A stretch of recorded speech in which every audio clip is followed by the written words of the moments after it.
It is a universally established fact that no country can progress and develop and improve the prosperity of the people unless there is peace and stability and essentially social stability. So that is why what we have today is a very major contradiction in our country, in our political leadership. On the one hand, you talk of development, the so-called models of development. Every day a new slogan is being issued by the Prime Minister. Make in India, Start Up India, Stand Up India, Made in India, Digital India. Every day a new slogan will come.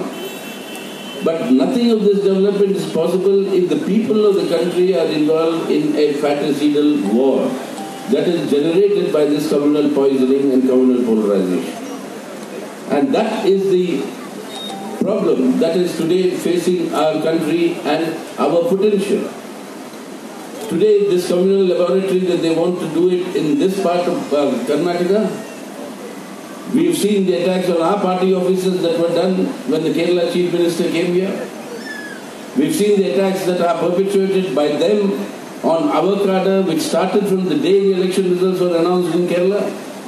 And then they turn around and, like the kettle calling the pot black, they turn around, or the kettle calling the pot black, that's the English saying, they turn around and accuse us of political violence. It is a fact today in every single communal riot that took place in our country, where a judicial inquiry commission was established. Every single judicial inquiry commission, till the Sri Krishna Commission in the Mumbai riots, have all directly pointed to the RSS as the one causing this sort of a polarization among the people, leading to communal violence and death. Course of action and program. ಒಂದು ಜಾಗತಿಕವಾಗಿ ಸಾಬೀತಾಗಿರ್ತಕ್ಕಂಥ ಒಂದು ವಾಸ್ತವ ಅಂಶ ಏನು ಅಂತ ಹೇಳಿದ್ರೆ, ಎಲ್ಲಿವರೆಗೂ ಯಾವುದೇ ಒಂದು ಸಮಾಜದಲ್ಲಿ ಶಾಂತಿ ಮತ್ತೆ ದೃಢತೆ ಇರೋದಿಲ್ವೋ ಅಂತ ಒಂದು ಸಮಾಜದಲ್ಲಿ ಸಾಮಾಜಿಕವಾದಂಥ ಸ್ವಾಸ್ಥ್ಯವು ಕೂಡ ಇರಲಿಕ್ಕೆ ಸಾಧ್ಯ ಇಲ್ಲ. ಆ ರೀತಿಯಾದಂಥ ಅಂಶ ಇವತ್ತು ಜಾಗತಿಕವಾಗಿ ಎಲ್ಲರಿಗೂ ಗೊತ್ತಿರುವಂಥ ಅಂಶ. ಆದರೆ ಇಂಥ ಒಂದು ಸಂದರ್ಭದಲ್ಲಿ ನಮ್ಮ ದೇಶದಲ್ಲಿ ನಾವು ಕಾಣ್ತಿರೋದು ಏನು ಅಂತ ಹೇಳಿದ್ರೆ, ನಮ್ಮ ದೇಶದ ಒಂದು ಸಾಮಾಜಿಕ ನಾಯಕತ್ವ ಏನಿದೆ, ಆ ನಾಯಕತ್ವದಲ್ಲಿ ಒಂದು ಬಿಕ್ಕಟ್ಟನ್ನು ಕಾಣ್ತಾ ಇದ್ದೀವಿ. ಆ ಬಿಕ್ಕಟ್ಟು ಯಾವ ರೀತಿ ಇದೆ ಅಂತ ಹೇಳಿದ್ರೆ, ನಮ್ಮ ದೇಶವನ್ನ ಮುನ್ನಡೆಸ್ತಾ ಇರ್ತಕ್ಕಂಥ ನಾಯಕತ್ವ ಪ್ರತಿ ದಿವಸ ಒಂದೊಂದು ಘೋಷಣೆಯನ್ನು ಕೊಡ್ತಾ ಇದ್ದಾರೆ. ಒಂದ್ಸಲಿ ಮೇಕ್ ಇನ್ ಇಂಡಿಯಾ ಅಂತಾರೆ, ಸ್ಟಾರ್ಟ್ಅಪ್ ಇಂಡಿಯಾ ಅಂತಾರೆ, ಸ್ಟ್ಯಾಂಡ್ ಅಪ್ ಇಂಡಿಯಾ ಅಂತಾರೆ, ಸ್ಕಿಲ್ ಇಂಡಿಯಾ ಅಂತಾರೆ. ಈ ರೀತಿ ಪ್ರತಿಯೊಂದು ದಿವಸವೂ ಕೂಡ ಒಂದೊಂದು ಘೋಷಣೆಗಳನ್ನು ಕೊಡ್ತಾ ಇದ್ದಾರೆ. ಆ ಘೋಷಣೆಗಳನ್ನು ಏನೆಲ್ಲ ಕೊಟ್ಟರು ಕೂಡ ಅವ್ಯಾವು ಕೂಡ ಸಾಕಾರ ಆಗ್ತಿಲ್ಲ. ಅದೇ ರೀತಿಯಲ್ಲಿ ಪ್ರಾಯೋಗಿಕವಾಗಿ ಯಾರಿಗೂ ಜನಗಳಿಗೆ ಲಾಭ ಆಗ್ತಿಲ್ಲ. ಯಾಕೆ ಅಂತ ಹೇಳಿದ್ರೆ, ಇವತ್ತು ಈ ದೇಶದಲ್ಲಿ ಅವ್ರು ಮಾಡಿಕೊಂಡಿರ್ತಕ್ಕಂಥ ಕೋಮು ಧ್ರುವೀಕರಣ ಏನಿದೆ, ಆ ಕೋಮುವಾದದ ಆಧಾರದಲ್ಲಿ ಯಾವ ಯುದ್ಧವನ್ನೇ ಅವ್ರು ಸಾರ್ಲಿಕ್ಕೆ ಹೊರಟಿದ್ದಾರೆ. ಅದರಿಂದಾಗಿ ನಾವೇನೇ ಘೋಷಣೆ ಕೊಟ್ಟರು ಕೂಡ ಘೋಷಣೆಗಳು ಅಭಿವೃದ್ಧಿ ಅನ್ನುವಂಥ ಪ್ರಶ್ನೆಗಳು ಸಾಬೀತಾಗ್ಲಿಕ್ಕೆ ಸಾಧ್ಯ ಇಲ್ಲ, ಸಾಕಾರಗೊಳ್ಳಿಕ್ಕೆ ಸಾಧ್ಯ ಇಲ್ಲ ಅನ್ನುವಂಥ ಅಂಶವನ್ನು ನಾವು ನೋಡ್ತಾ ಇದ್ದೀವಿ. ಸೊ ಹಾಗಾಗಿ ಈ ರೀತಿಯಾದ ಕೋಮು ಧ್ರುವೀಕರಣ ಅನ್ನುವಂಥದ್ದು ನಮ್ಮ ದೇಶದ ಅಂತಸತ್ವವಾಗಿರ್ತಕ್ಕಂಥ ಶಕ್ತಿ ಏನಿದೆ, ಸಾಮರ್ಥ್ಯ ಏನಿದೆ, ಅದನ್ನ ಕುಗ್ಸುವಂತ ಕೆಲಸವನ್ನು ಮಾಡ್ತಾ ಇದೆ. ಅದನ್ನ ಇತ್ತೀಚೆಗೆ ನಾವು ನೋಡಿದ್ದೇವೆ. ಈ ಭಾಗದಲ್ಲೂ ಕೂಡ ಈ ಸಮ್ಮೇಳನವನ್ನು ನಡೆಸ್ತಾ ಇರುವಾಗ ನಮ್ಮ ಪಕ್ಷದ ಮುಖ್ಯಮಂತ್ರಿಗಳಾದಂತಹ ಕೇರಳದ ಮುಖ್ಯಮಂತ್ರಿಗಳು ಮಂಗಳೂರು ಬಂದಾಗ ಅವ್ರು ಯಾವ ರೀತಿಯಾದ ದಾಳಿಗಳನ್ನು ನಮ್ಮ ಮೇಲೆ ಮಾಡಿದ್ರು ಅನ್ನೋದು ನಾವು ನೋಡ್ತೀವಿ. ಕೇವಲ ಅವಾಗ ಮಾತ್ರ ದಾಳಿ ಮಾಡೋದಲ್ಲ, ಕೇರಳದ ಮುಖ್ಯಮಂತ್ರಿನ ಬರ್ಲಿಕ್ಕೆ ಬಿಡಲ್ಲ ಅಂತ ಹೇಳಿದ್ ಮಾತ್ರ ಅಲ್ಲ, ನಮ್ಮ ಮೇಲೆ ಎಲ್ಲ ರೀತಿಯಾದ ರಾಜಕೀಯ ದಾಳಿಗಳನ್ನು ಮಾಡಿದ್ರು. ನಮ್ಮ ಬೇರೆ ಬೇರೆ ದೇಶದಲ್ಲೂ ಬೇರೆ ಬೇರೆ ರಾಜ್ಯದಲ್ಲೂ ಕೂಡ ನಮ್ಮ ಕಚೇರಿಗಳ ಮೇಲೆ, ನಮ್ಮ ಕಾರ್ಯಕರ್ತರ ಮೇಲೆ ದಾಳಿಗಳನ್ನು ಮಾಡ್ತಾ ಇದ್ದಾರೆ. ಸೊ ಅಂತ ಒಂದು ಸಂದರ್ಭದಲ್ಲಿ ಅವರು ರಾಜಕೀಯವಾದಂಥ ಈ ದಾಳಿಗಳನ್ನ, ರಾಜಕೀಯವಾದಂಥ ಹಿಂಸೆಯಲ್ಲಿ ಅವರು ತೊಡಗಿದ್ದಾರೆ. ಆದ್ರೆ ಇಲ್ಲಿ ಪರಿಸ್ಥಿತಿ ಏನಪ್ಪಾ ಅಂತ ಹೇಳಿದ್ರೆ, ತಾಕಳ್ಳ ಪರನಂಬ ಅನ್ನುವಂಥ ರೀತಿಯಲ್ಲಿ ದಾಳಿ ಮಾಡೋರು ಅವರು, ಆದ್ರೆ ದಾಳಿ ಮಾಡ್ತೀವಿ ಅಂತ ಆರೋಪ ಮಾಡ್ತಿರೋದು ನಮ್ಮ ಮೇಲೆ ಅನ್ನುವಂಥ ಪರಿಸ್ಥಿತಿ ನಾವು ನೋಡ್ತಾ ಇದ್ದೀವಿ. ಸೊ ಇಂಥ ಒಂದು ಸಂದರ್ಭದಲ್ಲಿ ಒಂದು ಅಂಶವನ್ನು ನಾವೆಲ್ಲರೂ ಕೂಡ ಜ್ಞಾಪಿಸ್ಕೊಳ್ಬೇಕಂತ ಅಗತ್ಯ ಇದೆ. ಈ ದೇಶದಲ್ಲಿ ನಡೆದಿರ್ತಕ್ಕಂಥ ಎಲ್ಲ ಗಲಭೆಗಳಲ್ಲಿ, ಎಲ್ಲ ಸಂದರ್ಭದಲ್ಲಿ ನಡೆದಿರ್ತಕ್ಕಂಥ ನ್ಯಾಯಾಂಗ ತನಿಖೆಗಳು ಏನಾಗಿದ್ದಾವೆ, ಆ ಎಲ್ಲ ನ್ಯಾಯಾಂಗ ತನಿಖೆಗಳಲ್ಲೂ ಕೂಡ ಇತ್ತೀಚಿನ ಬಾಂಬೆಯಲ್ಲಿ ನಡೆದಂತ ಏನು ಗಲಭೆಯ ಸಂದರ್ಭದಲ್ಲಿ ಶ್ರೀಕೃಷ್ಣ ಆಯೋಗ ಕಂಡಿಡಿದಂತ ಸತ್ಯ ಏನಿದೆ, ಪತ್ತೆ ಹಚ್ಚಿದಂತ ಸತ್ಯ ಏನಿದೆ, ಅವೆಲ್ಲದರಲ್ಲೂ ಕೂಡ ಅವ್ರು ಬೆಟ್ ಮಾಡ್ತಿರೋದು, ಅವ್ರು ಗುರಿ ಮಾಡ್ತಿರೋದು ಒಂದು ಸಂಘಟನೆ ಬಗ್ಗೆ, ಅದು RSS ಬಗ್ಗೆ. ಈ ದೇಶದಲ್ಲಿ ನಡೆದಿರ್ತಕ್ಕಂಥ ಎಲ್ಲ ಕೋಮು ಗಲಭೆಗಳ ಹಿಂದೆ ಯಾವ್ದಾದ್ರು ಒಂದು ಸಂಘಟನೆ ಅಂತಿದ್ರೆ ಅದು RSS ಸಂಘಟನೆ ಅನ್ನುವಂಥದ್ದನ್ನ ಎಲ್ಲ ಆಯೋಗಗಳು ಕೂಡ ಸಾಬೀತು ಮಾಡ್ತಾ ಬಂದಿದ್ದಾವೆ. ಅಂತ ಒಂದು ಸಂದರ್ಭದಲ್ಲಿ ಇಂಥ ಒಂದು ರಾಜಕೀಯ ಸಂಘರ್ಷ, ರಾಜಕೀಯ ಹಿಂಸೆ ತೊಡಗಿರ್ತಕ್ಕಂಥ ಅವರು ಇವತ್ತು ನಮ್ಮ ಮೇಲೆ ಈ ರೀತಿಯಾದ ಆರೋಪವನ್ನು ಮಾಡ್ತಾ ಬಂದಿದ್ದಾರೆ. ಸೊ ಇದು ರಾಜಕೀಯದಲ್ಲಿ ಇರ್ತಕ್ಕಂಥ ಅತ್ಯಂತ ಹೀನಾಯವಾದಂಥ, ಹೇಯವಾದಂಥ ಕೆಲಸ. ರಾಜಕೀಯದಲ್ಲಿ ಅಧಿಕಾರವನ್ನು ಹಿಡಿಬೇಕು ಅಂತೇಳಿ ಅದಕ್ಕೋಸ್ಕರ ದೊಂಬಿಗಳನ್ನು ಮಾಡುವಂಥದ್ದು, ಗಲಭೆಗಳನ್ನು ಮಾಡುವಂಥದ್ದು, ಸಾವುಗಳನ್ನು ಸೃಷ್ಟಿ ಮಾಡುವಂಥ ಅಂಶ ಏನಿದೆ, ಅದು ರಾಜಕೀಯ ಅಧಿಕಾರ ಇರಲಿಕ್ಕಾಗಿ ಅನುಸರಿಸುವಂತ ಒಂದು ಹೇಯವಾದಂತಹ ದಾರಿ ಅನ್ನುವಂಥ ಮಾತನ್ನು ಹೇಳಲಿಕ್ಕೆ ಬಯಸ್ತಾರೆ. ಸೊ ಅಂತ ಒಂದು ಸಂದರ್ಭದಲ್ಲಿ ಇವತ್ತು ಅದನ್ನು ನಾವು ತಡೆಯಲಿಲ್ಲ ಅಂತ ಹೇಳಿದ್ರೆ ಈ ದೇಶವನ್ನು ಉತ್ತಮ ಭಾರತವನ್ನಾಗಲಿ ಅಥವಾ ನಮ್ಮ ರಾಜ್ಯವನ್ನು ಉತ್ತಮ ರಾಜ್ಯವನ್ನಾಗಲಿ ಮಾರ್ಪಡಿಸಲಿಕ್ಕೆ ಸಾಧ್ಯ ಇಲ್ಲ. ಆ ನಿಟ್ಟಿನಲ್ಲಿ ಸಮ್ಮೇಳನ ನಡೀತಾ ಇದೆ. ನನಗೆ ವಿಶ್ವಾಸ ಇದೆ ಸಮ್ಮೇಳನ ಮುಗಿಯೋಷ್ಟರಲ್ಲಿ ಆ ಎಲ್ಲ ದಾಳಿಗಳನ್ನ ಹಿಂಸೆಗಳನ್ನ ಹಿಮ್ಮೆಟ್ಟಿಸಲಿಕ್ಕೆ ಬೇಕಾದಂತಹ ದೃಢವಾದಂತಹ ಮುಂದಿನ ಕಾರ್ಯಕ್ರಮಗಳನ್ನ ಈ ಸಮ್ಮೇಳನ ನಿರ್ಧಾರ ಮಾಡ್ತದೆ, ನಿಖರಗೊಳಿಸ್ತದೆ. ಅದಕ್ಕಾಗಿ ನಿಮ್ಮೆಲ್ಲರೂ ಕೂಡ ಅಭಿನಂದಿಸಲಿಕ್ಕೆ ನಾನು ಬಯಸ್ತೇನೆ. The unfortunate danger is that every single incident is being used to promote communal polarization. A new minister from your part of Karnataka, a cabinet minister, has given provocative statements. He was forced in the parliament to finally say that he did not mean what he said or show disrespect to the Constitution of India. But it is the same Constitution under which they take the oath, become the minister, and then they attack that very Constitution and say that we want to change it. And what was the charge? That secular people do not have a lineage, they do not have a parentage, they do not have a history. You must answer to that. Secular people in India are Hindus, they are Muslims, they are Christians, they are Parsis, they are everybody you can think of Indian diversity. All of them are secular, and secularism in India today means that declaring that first I am an Indian and then I'll have my other identities. My first identity is that of India, and that can only come by people who are secular. And that is what we'll have to establish here. Today what is happening? From yesterday, big campaign is being done that Prime Minister Modi has allowed Muslim women to go on the Hajj pilgrimage alone without being accompanied by a male escort. Now the reality is what? That in 2015 it was Saudi Arabia that did not allow single women to come there. 2015 Saudi Arabia changed their law to allow single women. And now our Prime Minister takes the credit saying that I am allowing single women to go. He talks of triple talaq, that I have done a great deal for the Muslim women. Yes, as the CPIM is concerned, we have said triple talaq, instantaneous and arbitrary nature of that is something we have always opposed, and we want that to be abolished. But at the same time, what is the new law they brought? It is going to come up before the Rajya Sabha today. And what is the law that they brought out, which Lok Sabha had passed? That marriage is a civilian contract between a man and a woman. Now they have imposed a criminal charge on a civilian contract. Under law is this valid? Can you treat a civilian dispute as a criminal dispute? Now this has to be settled. But no, they don't want to go into these issues because for them it's a propaganda value. That we are doing this for you, and on that basis to build up again some sort of communal polarization. Secondly, look at the irony. What the CPIM has been fighting for is that the abandoned woman, whichever religion they belong to, the abandoned woman must be properly provided for by the husband who abandons. Now this law says if somebody indulges in this triple talaq, he will be jailed for 3 years. Now he is jailed for 3 years, how do you make provision for providing to the upkeep of the lady and the children? Will the government take responsibility then? These are the questions that need to be answered. So for this, when we say that let us discuss lawmaking is not only for propaganda. Lawmaking is a serious business. You discuss all these implications, they are not prepared to. That is, every single instrument in India today is to be reduced on the basis of how it will communally polarize and how that will benefit them electorally. The worst vote bank politics that India is seeing is happening today under the BJP and this government. ದುರದೃಷ್ಟಕರವಾದಂತಹ ಅಂಶ ಏನಂತ ಹೇಳಿದ್ರೆ ಈ ದೇಶದಲ್ಲಿ ನಡೀತಾ ಇರ್ತಕ್ಕಂಥ ಪ್ರತಿಯೊಂದು ಘಟನೆಗಳನ್ನು ಕೂಡ ಇವತ್ತು ಏನಾದರೂ ಮಾಡಿ ಅದನ್ನ ಅವರ ಹಿತಾಸಕ್ತಿಗಾಗಿ ಬಳಸ್ಕೊಳ್ಳಿಕ್ಕೆ ಅಂತ ಪ್ರಯತ್ನವನ್ನು ಮಾಡ್ತಾ ಇರೋದನ್ನು ನಾವು ನೋಡ್ತಾ ಇದ್ದೀವಿ. ಅದು ಮಾತ್ರ ಅಲ್ಲ, ಇತ್ತೀಚೆಗೆ ಇದೇ ರಾಜ್ಯದಿಂದ ಹೋಗಿರ್ತಕ್ಕಂಥ ಒಬ್ಬ ಸಂಸದರು ಇತ್ತೀಚೆಗೆ ಮಂತ್ರಿಯಾಗಿರೋರು ಯಾವ ರೀತಿ ಅಂತ ಹೇಳಿಕೆ ಕೊಟ್ಟಿದ್ದಾರೆ ಅಂತೇಳಿ ನಿಮ್ಗೆಲ್ಲ ಗೊತ್ತಿದೆ. ಸಂವಿಧಾನದ ಅವಕಾಶದಿಂದಾಗಿ ಅವರು ಸಂಸದರಾಗ್ತಾರೆ, ಸಚಿವರಾಗ್ತಾರೆ. ಅವರೇನೇ ಸಂವಿಧಾನದ ಮೇಲೆ ಪ್ರಮಾಣ ಮಾಡಿ ಮಂತ್ರಿಗಳು ಕೂಡ ಆಗ್ತಾರೆ. ಆದರೆ ಅವ್ರು ಏನಂತ ಹೇಳಿಕೆ ಕೊಟ್ಟಿದ್ದಾರೆ ನಿಮ್ಗೆ ಗೊತ್ತಿದೆ. ಆ ನಂತರ ಸಂಸತ್ನಲ್ಲಿ ಏನು ಹೇಳಿದ್ರು ಅಂತ ನಿಮ್ಗೆ ಗೊತ್ತಿದೆ. ಸೊ ಈ ರೀತಿಯಾದಂಥ ಬೆಳವಣಿಗೆಗಳನ್ನು ನಾವು ನೋಡ್ತಿರುವಂಥ ಸಂದರ್ಭದಲ್ಲಿ ಯಾವುದೇ ಘಟನೆ ನಡೆದರೂ ಕೂಡ ಅದನ್ನ ಹೆಂಗೆ ನಾವು ಕೋಮು ಧ್ರುವೀಕರಣ ಮಾಡಲಿಕ್ಕೆ, ಗಲಭೆಗಳನ್ನು ಸೃಷ್ಟಿ ಮಾಡಲಿಕ್ಕೆ ಬಳಸಬಹುದು ಅನ್ನುವಂಥ ಪ್ರಯತ್ನಗಳನ್ನು ಇವರು ಮಾಡ್ತಾ ಬಂದಿದ್ದಾರೆ. ಅವ್ರು ಇನ್ನೊಂದು ಅಂಶ ಹೇಳಿದ್ದಾರೆ, ಆ ಸಚಿವರು ಜಾತ್ಯತೀತರು ಅನ್ನುವಂಥವ್ರಿಗೆ ಅಪ್ಪ ಅಮ್ಮ ಯಾರು ಗೊತ್ತಿಲ್ಲ ಅಂತ, ಅವರ ವಂಶಸ್ಥರು ಯಾರು ಗೊತ್ತಿಲ್ಲ ಅಂತೇಳಿ ಅವ್ರು ಹೇಳಿದ್ದಾರೆ.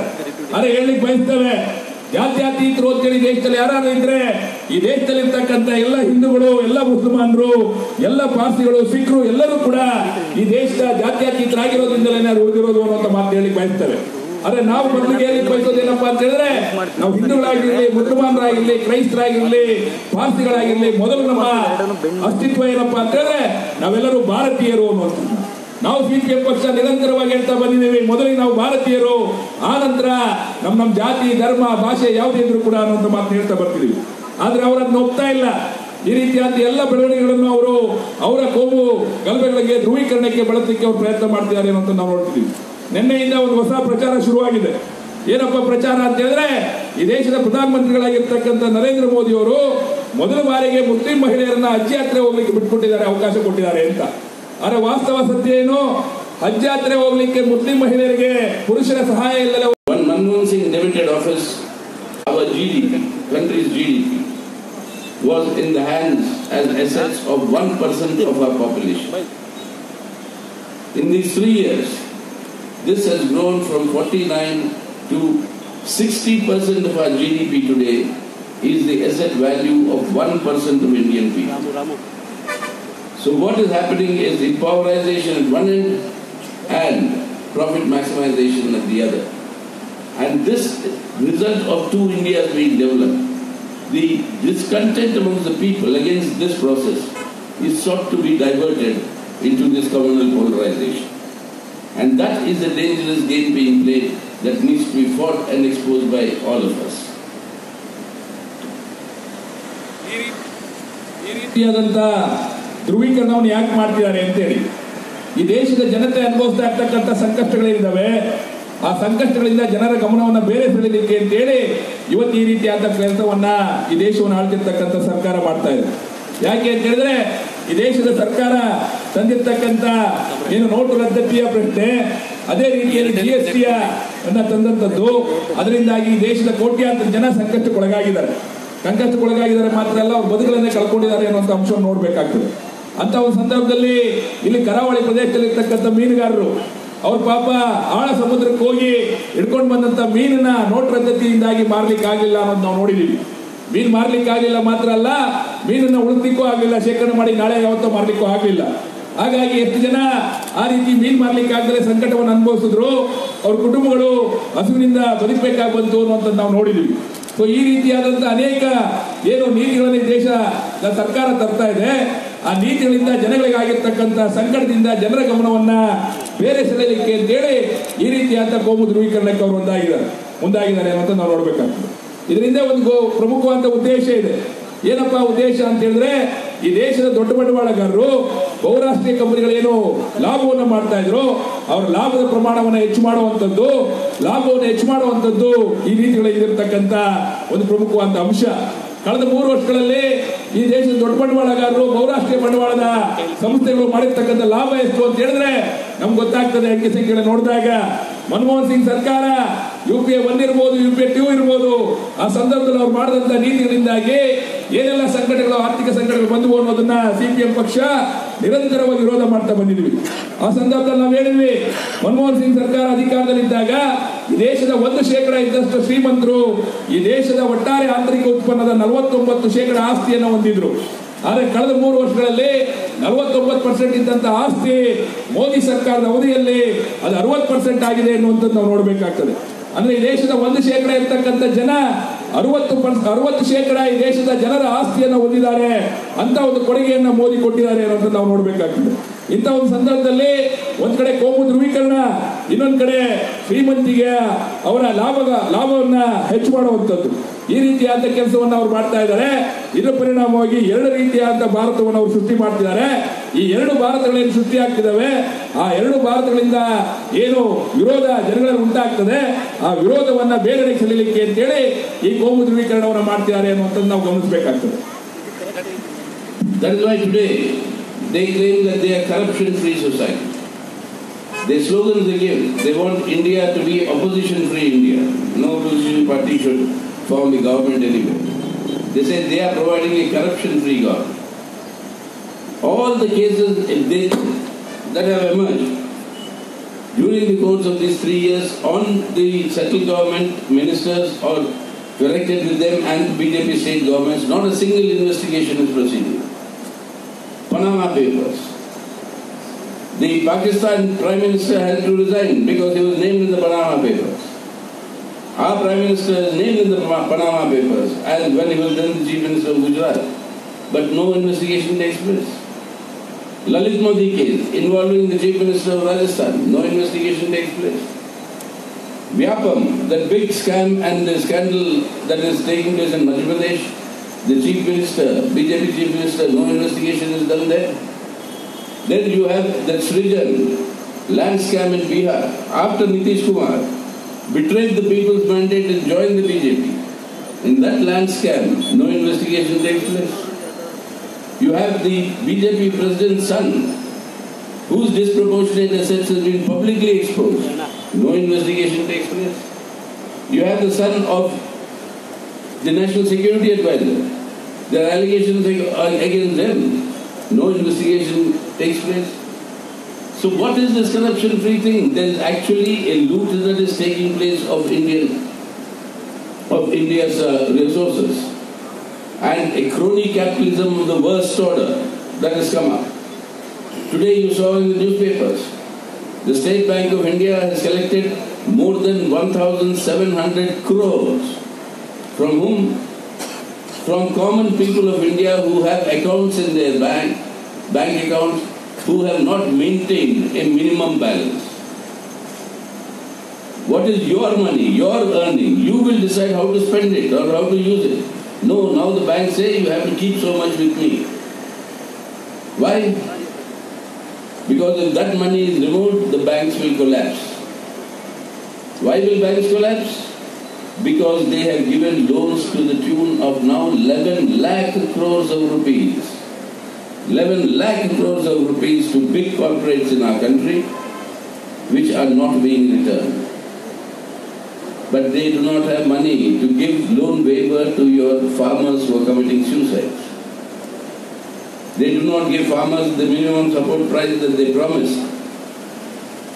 There is no money for debt relief for the farmers, but you have money for debt relief for the big corporates. That is the character of this government. And that is what we'll have to today. What India needs today is alternative policies. There is no dearth of resources in India. If half of the 11 lakh crores is recovered and put in public investment, building our roads, building our wells, building our canals, building our irrigation facilities, crores of our youth today who are jobless, that youth will get jobs. Once they spend their salaries from those jobs, that will be the demand for manufacturing. That will lead to manufacturing and industrial growth, and you can have a healthy economic growth that is inclusive. We can give our youth, every youth in India, good health, education and employment. If that is done, our youth will build a better India. Nothing more is required, but do you have resources for that? If you want to implement this, you have to change policies. If you have to change policies, that is why we say what India today needs is not leaders. It's not a competition between who is the leader or who is going to be the new Prime Minister. The competition has to be between what are the policies. Are these people-oriented policies, or these are policies against the interests and welfare of the people? That is why, like we say in Hindi, देश को नेता नहीं, देश को नीति चाहिए. And the Niti is what the CPIM in this red flag fights for. This is the alternative policies that we want in our country so that we can build a better India. Thank you. Sorry. ಒಂದು ಭ್ರಷ್ಟಾಚಾರ ಮುಕ್ತ ಸಮಾಜವನ್ನು ನಿರ್ಮಾಣ ಮಾಡ್ತಿದ್ದೀವಿ ಅಂತ ಮಾತು ಹೇಳ್ತಿದ್ದಾರೆ. ಅದೇ ರೀತಿಯಲ್ಲಿ ಅವರು ಇವತ್ತು ಈ ದೇಶದ ರಾಜಕಾರಣದಲ್ಲಿ ವಿರೋಧ ಪಕ್ಷ ಮುಕ್ತ ರಾಜಕಾರಣವನ್ನು ಕೂಡ ಸೃಷ್ಟಿ ಮಾಡಿದೀವಿ ಅಂತ ಹೇಳ್ತಿದ್ದಾರೆ. ಆದರೆ ಈ ಭ್ರಷ್ಟಾಚಾರ ಮುಕ್ತ ಭಾರತ ಅನ್ನುವಂಥ ಪ್ರಶ್ನೆಯಲ್ಲಿ ನಾನೊಂದು ಪ್ರಶ್ನೆಯನ್ನು ಕೇಳಲಿಕ್ಕೆ ಬಯಸ್ತೇನೆ. ಯಾವೆಲ್ಲ ತನಿಖೆಗಳನ್ನು ಇವ್ರು ಮಾಡ್ತಿದ್ದಾರೆ ಭ್ರಷ್ಟಾಚಾರಕ್ಕೆ ಸಂಬಂಧಪಟ್ಟಂತೆ ಅಂತ ನಾವೇನೋ ಸುಮ್ಮನೆ ನೋಡಿದ್ರೆ, ಒಂದೇ ಒಂದು ಈ ಕೇಂದ್ರ ಸರ್ಕಾರದ ಭಾಗವಾಗಿರ್ತಕ್ಕಂಥ ಜನ ಮಾಡಿರ್ತಕ್ಕಂಥ ಭ್ರಷ್ಟಾಚಾರ ಆಗಲಿ, ಬಿಜೆಪಿ ಆಡಳಿತ ಇರ್ತಕ್ಕಂಥ ರಾಜ್ಯಗಳಲ್ಲಿ ನಡೀತಾ ಇರ್ತಕ್ಕಂಥ ಭ್ರಷ್ಟಾಚಾರ ಆಗಲಿ, ಅದು ಯಾವುದ್ರ ಬಗ್ಗೆನೂ ಕೂಡ ಇವರು ತನಿಖೆ ಮಾಡಲಿಲ್ಲ, ಮಾಡ್ತಾ ಇಲ್ಲ ಅನ್ನುವಂಥ ಅಂಶವನ್ನು ನಾವು ನೋಡಬೇಕಾಗ್ತದೆ.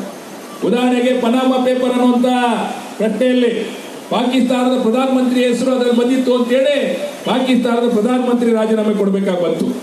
ನಮ್ಮ ದೇಶದ ಪ್ರಧಾನಮಂತ್ರಿ ಹಿಂದೆ ಗುಜರಾತ್ನ ಮುಖ್ಯಮಂತ್ರಿ ಆಗಿದ್ದಾಗ ಇವರ ಹೆಸರು ಕೂಡ ಅದರಲ್ಲಿ ಬಂದಿದೆ ಅನ್ನುವಂಥ ಅಂಶ ಇದೆ. ಆದರೆ ಅದರ ಬಗ್ಗೆ ಅವರೇನು ಮಾತಾಡ್ತಿಲ್ಲ, ಚಕಾರ ಎತ್ತಿಲ್ಲ. ರಾಜಸ್ಥಾನದಲ್ಲಿ ಲಲಿತ್ ಮೋದಿ ಹಗರಣ, ಮಧ್ಯಪ್ರದೇಶದಲ್ಲಿ ವ್ಯಾಪಕ ಹಗರಣ, ಇವೆರಡೂ ಕೂಡ ಬಿಜೆಪಿ ಆಡಳಿತ ಇರ್ತಕ್ಕಂಥ ಸರ್ಕಾರ, ಅಲ್ಲಿ ಯಾವುದೇ ತನಿಖೆ ಮಾಡ್ತಿಲ್ಲ. ಬಿಹಾರದಲ್ಲಿ ಹಿಂದೆ ನಡೆದಿದ್ದಂಥ ಭೂ ಹಗರಣ, ಯಾವಾಗ ನಿತೀಶ್ ಕುಮಾರ್ ಬಿಜೆಪಿ ಜೊತೆ ಹೋದ್ರು, ಅವ್ರು ಬಿಜೆಪಿ ಜೊತೆ ಹೋದ್ಮೇಲೆ ಅವ್ರ ಬಗ್ಗೆ ಇದ್ದಂತ ಹಗರಣದ ಬಗ್ಗೆ ತನಿಖೆ ಏನು ನಡೀತಾ ಇಲ್ಲ ಅನ್ನೋಂತ ನಾವು ನೋಡ್ಬೇಕಾಗ್ತದೆ. ಅದೇ ರೀತಿ ಬಿಜೆಪಿಯ ರಾಷ್ಟ್ರೀಯ ಅಧ್ಯಕ್ಷರ ಮಗ ಇದಕ್ಕಿದ್ದಂಗೆ ಏಕಾಏಕಿ ಎಷ್ಟೊಂದು ಆಸ್ತಿಗಳನ್ನು ಮಾಡಿಬಿಟ್ರು, ಹಣ ಮಾಡಿದ್ರು, ಅದ್ರ ಬಗ್ಗೆ ತನಿಖೆ ಇಲ್ಲ. ಅದೇ ರೀತಿ ರಾಷ್ಟ್ರೀಯ ಸುರಕ್ಷತಾ ಸಲಹೆಗಾರರ ಮಗ ಅವ್ರು ಮಾಡಿರ್ತಕ್ಕಂಥ ಹಗರಣದ ಬಗ್ಗೆ ತನಿಖೆ ಇಲ್ಲ. ಈ ರೀತಿ ಯಾವುದೇ ಒಂದು ಹಗರಣದ ಬಗ್ಗೆನೂ ಕೂಡ ತನಿಖೆ ಮಾಡ್ತಿಲ್ಲ, ಮಾಡಕ್ಕೂ ತಯಾರಿಲ್ಲ ಅನ್ನೋಂತ ನಾವು ನೋಡ್ತಿದೀವಿ. ಅಂದ್ರೆ ಯಾವ ಭ್ರಷ್ಟಾಚಾರ ಮುಕ್ತ ಪ್ರಶ್ನೆಯನ್ನು ಮಾಡ್ತಿದ್ದೀರಿ ನೀವು ಅಂತೇಳಿ ಕೇಳಬೇಕಾಗ್ತದೆ. ಆದ್ರೆ ಭ್ರಷ್ಟಾಚಾರ ಮುಕ್ತ ಅಂತೇಳಿ ನಡೀತಾ ಇರೋದು ಏನಪ್ಪಾ ಅಂತ ಹೇಳಿದ್ರೆ, ಈ ದೇಶದ ಸಂಪತ್ತಿನ ಲೂಟಿಯನ್ನು ಅವ್ರು ಮಾಡ್ತಿದ್ದಾರೆ, ಈ ದೇಶದಲ್ಲಿ ಜೂಜುಕೋರ ಬಂಡವಾಳಶಾಹಿಯನ್ನ ಪ್ರೇರೇಪಿಸ್ತಾ ಇದ್ದಾರೆ, ಉತ್ತೇಜಿಸ್ತಿದ್ದಾರೆ ಅನ್ನೋಂತ ನಾವು ನೋಡ್ತಿದೀವಿ. RBIನವರು ಇತ್ತೀಚೆಗೆ ಈ ದೇಶದ ಸಾಮಾನ್ಯ ಜನರಿಂದ 1700 ಕೋಟಿಯನ್ನು ವಸೂಲಿ ಮಾಡಿದ್ದಾರೆ. ಹೇಗೆ ವಸೂಲಿ ಮಾಡಿದ್ದಾರೆ? ಪ್ರತಿಯೊಬ್ಬರು ಅಕೌಂಟ್ ಇಟ್ಕೊಳ್ಬೇಕು, ಅಕೌಂಟ್ ಅಲ್ಲಿ ಹಣ ಇರಲೇಬೇಕು ಅಂತ ಹೇಳಿ, ಹಣ ಇರಲಿಲ್ಲ ಅಂದ್ರೆ ಹಣವನ್ನೆಲ್ಲ ಬ್ಯಾಂಕ್ ಖಾತೆಗೆ ಹಾಕೊಳ್ತಾರೆ ಅಂತ ಹೇಳಿ ಈ ರೀತಿ ಲೂಟಿ ಮಾಡಿರುವಂತ ನಾವು ನೋಡ್ತಿದೀವಿ. 1700 ಕೋಟಿ ಜನಸಾಮಾನ್ಯರ ಹಣ ಅದು.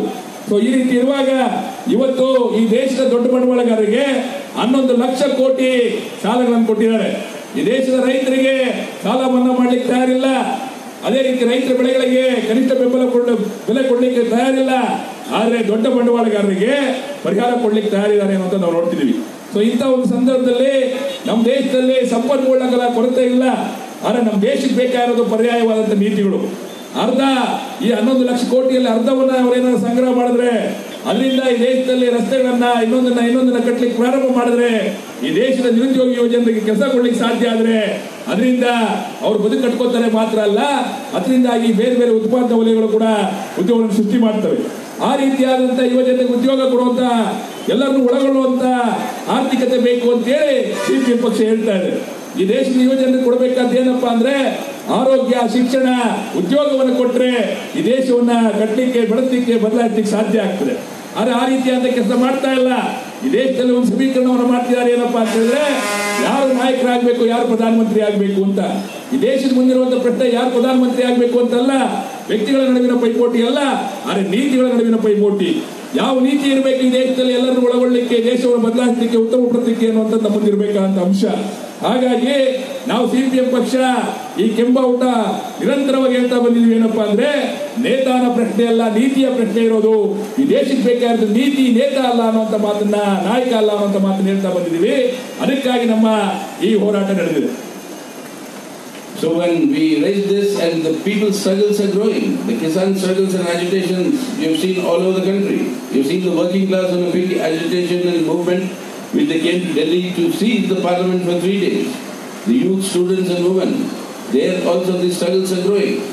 But when all these people's movements are growing against these policies, what is the answer they give us? But we are winning elections.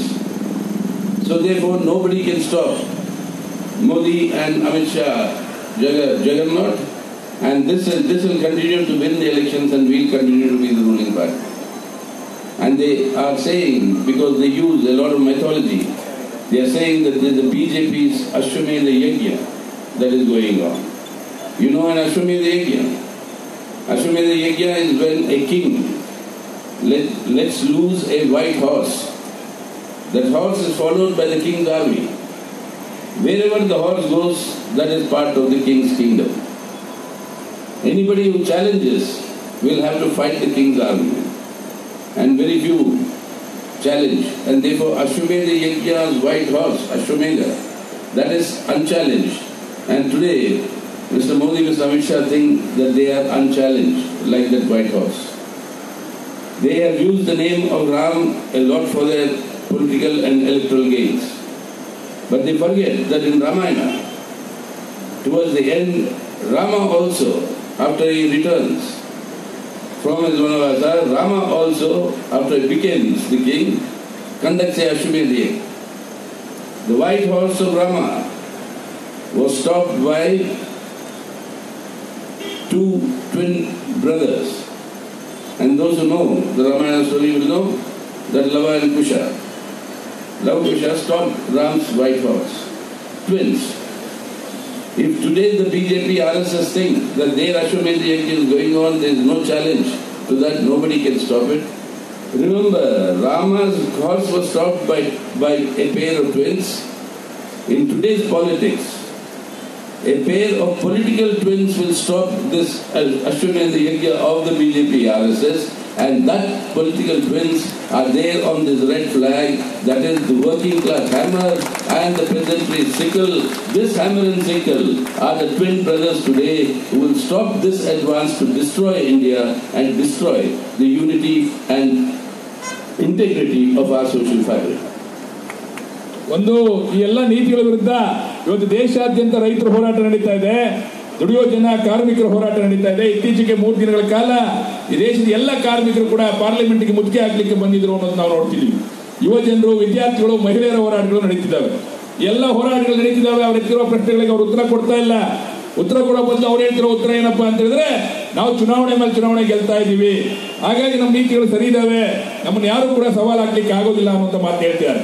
ಹಾಗಾಗಿ ಮೋದಿ ಮತ್ತೆ ಅಮಿತ್ ಶಾನ ಜೋಡಿ ಇವತ್ತಿನ ದೇಶವನ್ನ ಗೆಲ್ಲುತ್ತೆ ಅನ್ನುವಂತ ಮಾತನ್ನ ಹೇಳ್ತಿರುವಂತ ನಾವು ನೋಡ್ತಿದೀವಿ. ಅವರೊಂದು ತೀರ್ಮಾನವನ್ನು ಮಾಡ್ಕೊಂಡಿದ್ದಾರೆ, ನಾವೊಂದು ಅಶ್ವಮೇಧ ಯಜ್ಞವನ್ನು ಮಾಡ್ತಿದೀವಿ, ಈ ಅಶ್ವಮೇಧ ಯಜ್ಞವನ್ನ ಯಾರ ಕೈಲಿ ತೊಡಿಲಿಕ್ಕೆ ಆಗಲ್ಲ ಅಂತ. ಅಶ್ವಮೇಧ ಯಜ್ಞ ಅಂದ್ರೇನು? ರಾಜ ತನ್ನ ಬಿಳಿ ಕುದುರೆಯನ್ನ ಬಿಚ್ಚಿ ಬಿಡ್ತಾನೆ, ಅದ್ರ ಹಿಂದೆಗಡೆ ಸೈನ್ಯ ಓಡ್ತಿರ್ತದೆ. ಯಾರೆಲ್ಲ ಕುದುರೆ ಹಿಡಿತಾರೋ ಆ ಕುದುರೆ ಹಿಡಿದವ್ರ ಮೇಲೆ ಯುದ್ಧ ಮಾಡ್ತಾರೆ, ಅವ್ರನ್ನ ಸೋಲಿಸ್ತಾರೆ. ಯಾವ್ದೆಲ್ಲ ಏರಿಯಾದಲ್ಲಿ ಪ್ರದೇಶದಲ್ಲಿ ಕುದುರೆ ಓಡ್ತದೋ ಆ ಎಲ್ಲ ಪ್ರದೇಶ ಕೂಡ ರಾಜ್ಯದ್ದಾಗ್ತದೆ ಅನ್ನುವಂಥದ್ದು. ಆ ರೀತಿ ಇವತ್ತು ನಮ್ಮ ಅಶ್ವಮೇಧ ಯಜ್ಞ ನಡೆದಿದೆ, ಇದನ್ನ ಯಾರ ಕೈಲೂ ಕೂಡ ತಡೆಯಲಿಕ್ಕೆ ಆಗಲ್ಲ ಅನ್ನುವಂಥ ಮಾತನ್ನ ಮೋದಿ ಮತ್ತು ಅಮಿತ್ ಶಾ ಹೇಳ್ತಿದ್ದಾರೆ. ಅವರು ಅನೇಕ ಸಂದರ್ಭದಲ್ಲಿ ಬಹಳಷ್ಟು ಮಾತುಗಳ ಬಗ್ಗೆ, ರಾಮನ ಬಗ್ಗೆನೂ ಹೇಳ್ತಾರೆ. ಆದ್ರೆ ನಾವು ಅವ್ರಿಗೆ ಜ್ಞಾಪಿಸ್ಲಿಕ್ಕೆ ಬಯಸೋದು ಏನಪ್ಪಾ ಅಂತ ಹೇಳಿದ್ರೆ, ರಾಮ ಕೂಡ ವನವಾಸದಿಂದ ವಾಪಸ್ ಬಂದ ಮೇಲೆ, ರಾಜ ಆದ್ಮೇಲೆ ಅವನು ಕೂಡ ಒಂದು ಅಶ್ವಮೇಧ ಯಜ್ಞವನ್ನು ಮಾಡಿದ್ದ. ಆ ಅಶ್ವಮೇಧ ಯಜ್ಞವನ್ನ ತಡೆದಿದ್ದು ಯಾರಪ್ಪ ಅಂದ್ರೆ, ಅದೇ ರಾಮನ ಹೊಟ್ಟೆ ಹುಟ್ಟಿದ್ದಂತ ಲವ ಮತ್ತೆ ಕುಶ ಅನ್ನುವಂತ ಅವಳಿ ಜವಳಿ ಅಣ್ಣ ತಮ್ಮಂದಿರು ಅನ್ನುವಂಥದ್ದು ನಾವು ಮರಿಬೇಕಾಗಿಲ್ಲ. ಹಾಗಾಗಿ ಇವತ್ತು ಬಿಜೆಪಿ ಮತ್ತೆ RSS ಅವರು ಅನ್ಕೊಂಡಿರ್ತಕ್ಕಂಥ ಮಾಡ್ತಾ ಇರ್ತಕ್ಕಂಥ ಈ ಅಶ್ವಮೇಧ ಯಜ್ಞವನ್ನ ತಡೆಯಲಿಕ್ಕೆ ಯಾರಾದ್ರೂ ಇದ್ರೆ ಅದು ಸಾಧ್ಯ ಇರೋದು ಈ ರಾಜಕೀಯವಾಗಿ ಇರ್ತಕ್ಕಂಥ ಅವಳಿ ಜವಳಿ ಆಗಿರ್ತಕ್ಕಂಥ ರೈತರು ಮತ್ತೆ ಕಾರ್ಮಿಕರಿಂದ ಮಾತ್ರ ಅನ್ನುವಂಥ ಮಾತನ್ನು ಕೂಡ ಈ ಸಂದರ್ಭದಲ್ಲಿ ಹೇಳಲಿಕ್ಕೆ ಬಯಸ್ತೇವೆ. ಅವರ ಸಂಕೇತಗಳು ಎಲ್ಲಿದಾವಪ್ಪ ಅಂತ ಹೇಳಿದ್ರೆ, ನಾವು ಹಿಡಿದಿರುವಂತಹ ಬಾವುಟ ಕೆಂಬಾವುಟದಲ್ಲಿರ್ತಕ್ಕಂಥ ಕುರುಳು ಸುತ್ತಿಯಲ್ಲಿದೆ. ಯಾರೇ ಆಗಲಿ ದೇಶವನ್ನ ನಾಶ ಮಾಡ್ತೀವಿ ಅಂತ ಬಂದ್ರೆ, ಈ ದೇಶದ ಐಕ್ಯತೆ ಸಮಗ್ರತೆಯನ್ನ ನಾಶ ಮಾಡ್ತೀವಿ ಅಂತ ಬಂದ್ರೆ, ಹೊಡಿತೀವಿ ಅಂತ ಬಂದ್ರೆ ಅಂತವ್ರಿಗೆ ಹೇಳಲಿಕ್ಕೆ ಬಯಸ್ತೇವೆ, ನಿಮ್ಮ ಅಶ್ವಮೇಧ ಯಜ್ಞವನ್ನ ಕಟ್ಟಾಕ್ಲಿಕ್ಕೆ ಇರುವಂತದ್ದು ಈ ಕೆಂಬಾವುಟ ಕಟ್ಟಾಕ್ತವೆ, ದೇಶವನ್ನು ಉಳಿಸ್ತವೆ ಅನ್ನುವಂಥ ಮಾತನ್ನ ಈ ಸಂದರ್ಭದಲ್ಲಿ ಹೇಳಲಿಕ್ಕೆ ಬಯಸ್ತೇನೆ.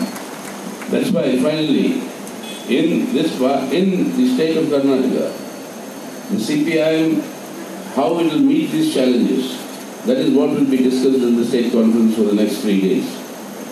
But one thing is clear, the dead body politics, a new concept that has come in your part of the state.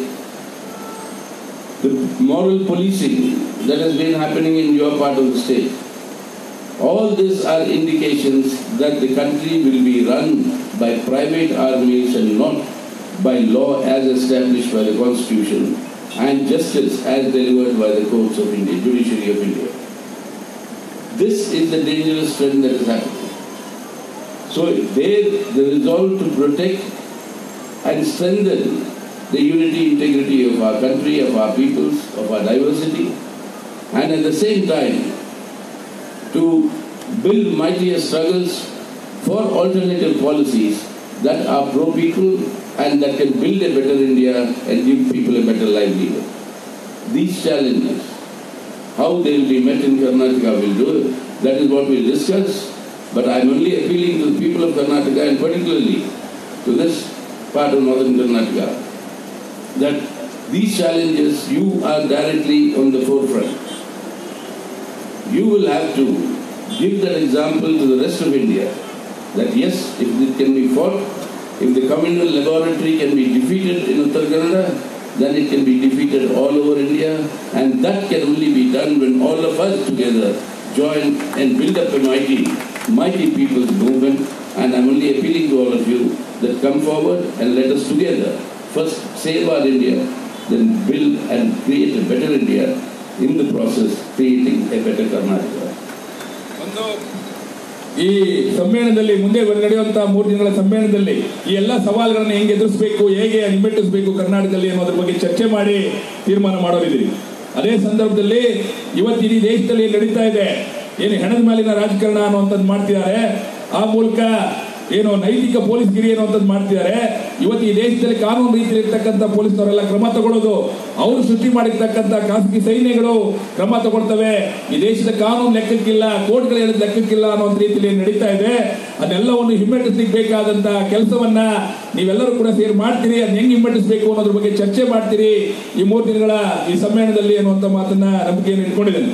ಅದೇ ರೀತಿಯಲ್ಲಿ ಮುಂದಕ್ಕೆ ಬರುವಂತಹ ದಿನಗಳಲ್ಲಿ ಕೇವಲ ಕರ್ನಾಟಕ ಮಾತ್ರ ಅಲ್ಲ, ಇಡೀ ದೇಶಾದ್ಯಂತ ಈ ದೇಶದ ಐಕ್ಯತೆ ಸಮಗ್ರತೆಯನ್ನು ಉಳಿಸಲಿಕ್ಕೆ, ಅದೇ ರೀತಿ ದೇಶದ ಜನರ ಸಂಕಷ್ಟಗಳನ್ನು ಪರಿಹಾರ ಮಾಡಲಿಕ್ಕೆ ಬೇಕಾದಂತ ಬಲಿಷ್ಠವಾದಂತಹ ಹೋರಾಟಗಳನ್ನ ಕಟ್ಟಿಬೆಳೆಸಲಿಕ್ಕೆ ಬೇಕಾದಂತ ಕೊಡುಗೆಯನ್ನು ಕೂಡ ನೀವೆಲ್ಲರೂ ಸೇರಿ ಕೊಡ್ತೀರಿ ಅನ್ನುವಂಥ ನಂಬಿಕೆಯನ್ನು ಕೂಡ ಇಟ್ಕೊಂಡಿದ್ದೀನಿ.